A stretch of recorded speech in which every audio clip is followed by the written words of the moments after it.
arkadaşlar, ben Mert. Bugünkü videomuzda sizlere Everest Rampage KB-R88'in sound testini gerçekleştireceğiz.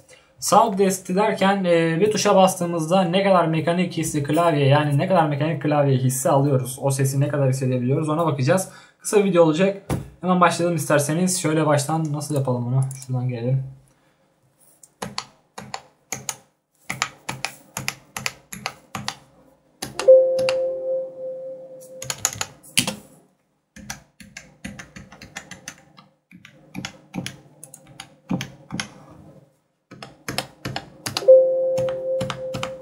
Bilgisayarda bir şeyler oluyor ama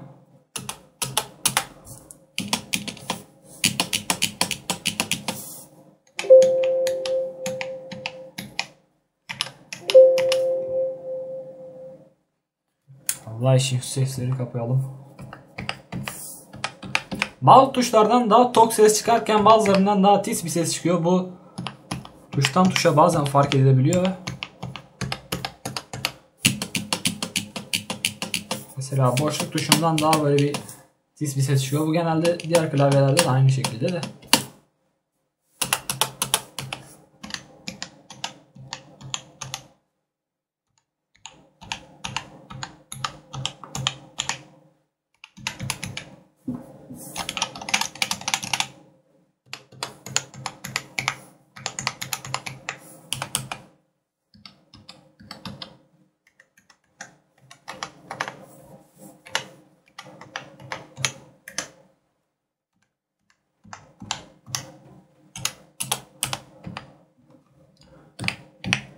Şöyle rengi değiştirelim bari.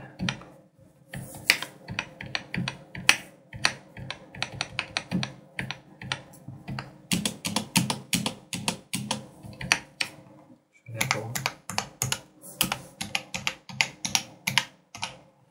Böyle arkadaşlar, genel olarak videoyu fazla da uzatmaya gerek yok. Bir arkadaşımız istemişti, onun için yapıyoruz videoyu.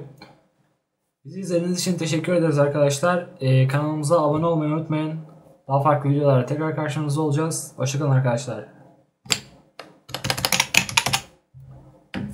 Abi şunlar da sabit yapmamışlar. Şöyle sabit mavi yansın sönsün işte. Allah Allah. Hadi. Bay bay.